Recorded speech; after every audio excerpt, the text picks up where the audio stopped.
Un vitrier est un professionnel du bâtiment spécialisé dans la pose et le remplacement de vitres. La vitrerie Pro Alu est le travail de la vitrerie, mais aussi de l'aluminium. Par exemple, faire les cadres qui vont accueillir les vitres, faire les designs et tout ce qui va avec la pose de vitres en bâtiment. Je fais la menuiserie aluminium, y compris la vitrerie. Bon, j'ai fait mon information au Togo durant 4 ans d'information. Et puis après ma formation, on m'a délivré une attestation de fin d'apprentissage. J'ai commencé l'information en 1997 et j'ai terminé en 2000.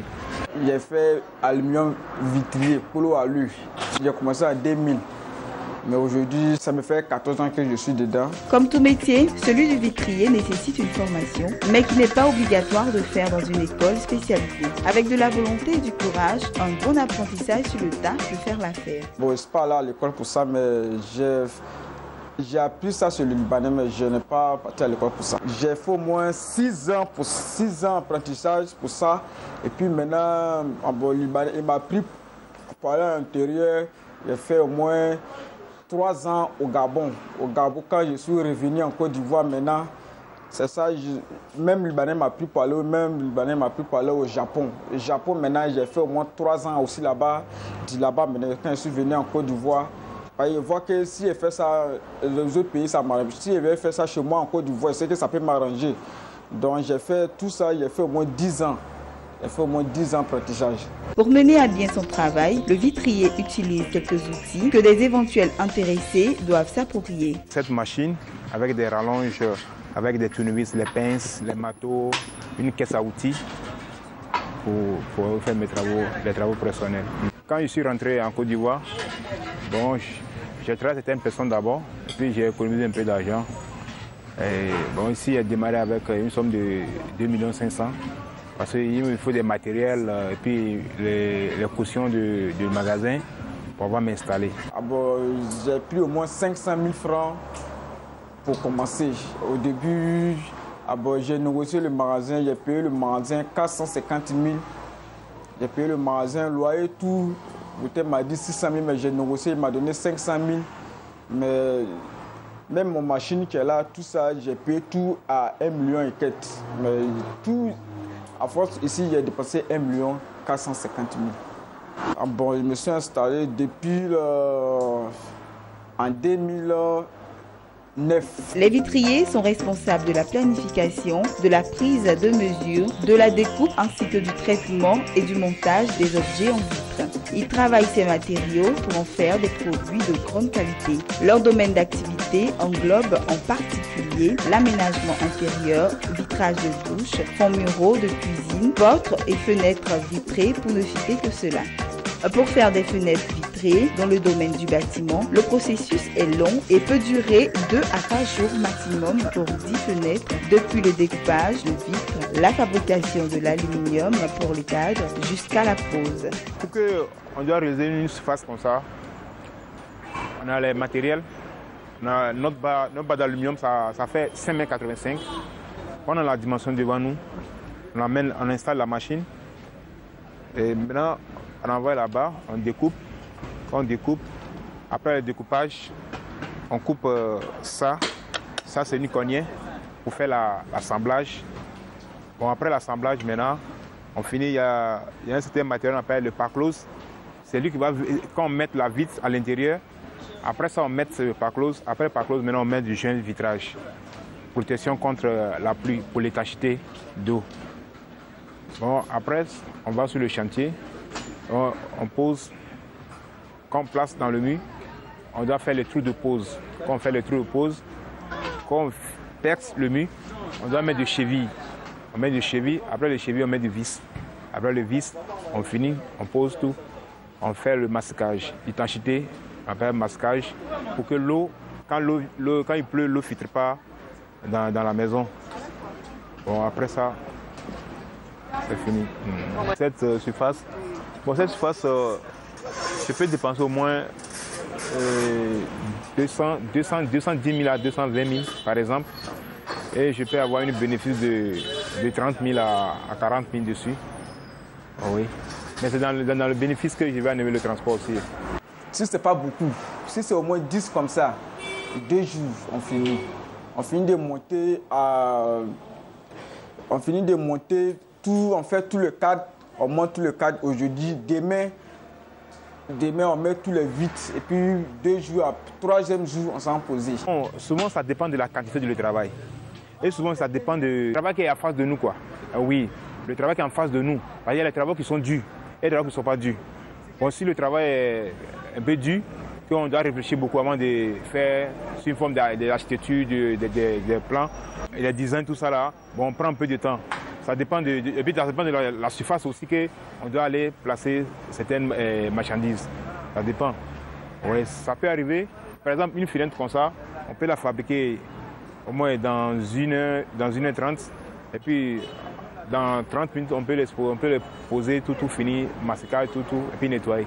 Souvent, je peux avoir 700 000 par jour. Souvent, je peux gagner au moins 1 million. Ça dépend quoi. Le temps de décembre, j'ai eu au moins 2 millions comme bénéfice. Tout d'abord, si le client vient devant nous, bon, on le fait rentrer chez nous dans le bureau, dans l'atelier, et on le montre ce qu'on a fait comme des échantillons. Surtout ce que vous voyez dans les murs là, ce sont des présentoirs qu'on a fait, des présentoirs pour créer des échantillons. Quand le client vient, on peut aller lui présenter ça.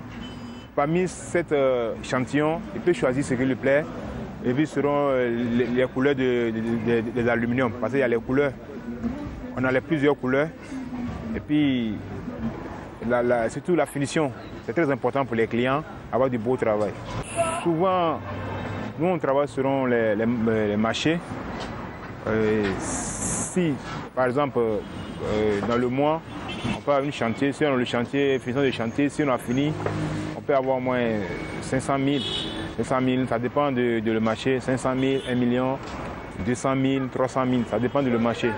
Le coût des différentes prestations dépend des dimensions, des couleurs et des designs demandés par le client. C'est dans la dimension qu'on fait. On fait les mètres carrés à 65 000, à 70 000. Ça dépend de le modèle aussi. Et puis les couleurs aussi. Une fenêtre peut valoir 110 000, 130 000, 140 000, selon la dimension. Voilà.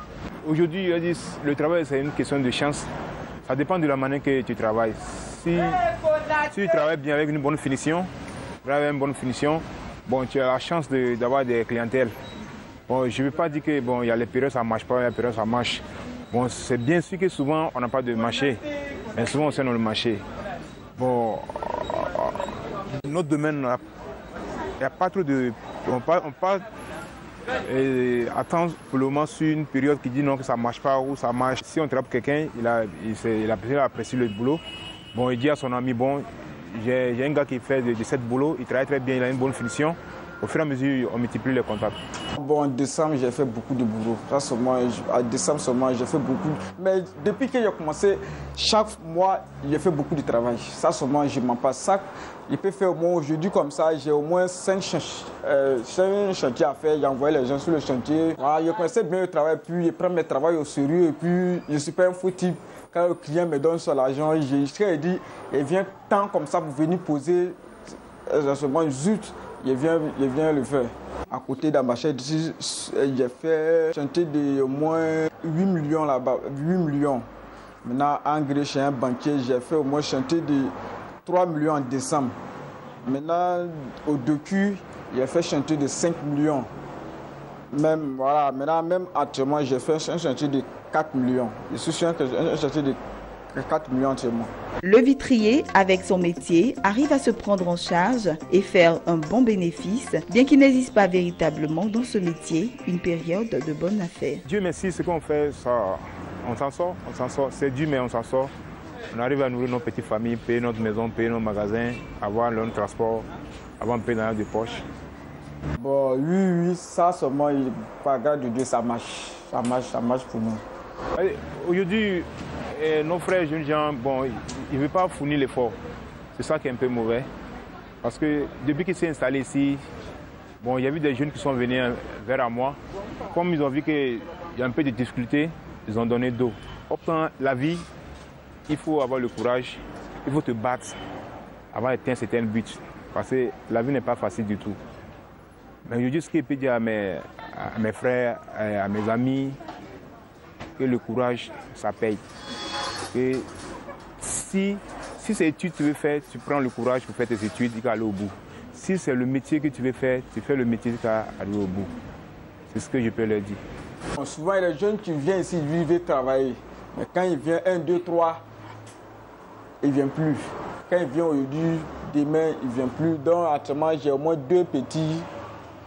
Et ils sont au niveau, et ils viennent d'arriver. Je ne peux pas l'envoyer sur le marché. Et ils viennent d'arriver. Donc, il y a des gens qui viennent, quand ils viennent, 2 ou 3 pays, ils disent non, le métier est un peu dur. Alors que ce n'est pas dur. Tu le veux vite, ce n'est pas dur. Moi, je dis, si tu prends, demain, ça peut te donner à manger aussi. Il y a un petit qui est venu 2 jours, 3 jours, il dit, il ne vient plus. C'est pas pourquoi les jeunes, ils ont peur, ils veulent l'argent facilement. Alors que pour avoir l'argent facilement, il faut te battre. Il faut te battre. Moi, j'ai commencé le métier, j'étais petit, grâce à quelqu'un, aujourd'hui, je suis devenu comme ça. Donc aujourd'hui, moi-même, je remercie Dieu. Quand les gens viennent, c'est moi aussi le patron, même eux ne croient pas. Ils pensent que je suis un foot, c'est pas ça.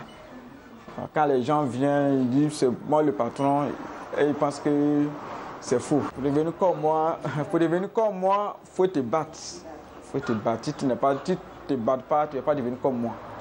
Le marché de l'emploi étant saturé, les jeunes doivent mettre tout en œuvre pour créer eux-mêmes des emplois afin de se prendre en charge et d'être autonomes dans le but de faire avancer, au plus petit niveau qu'il soit, l'économie de la Côte d'Ivoire.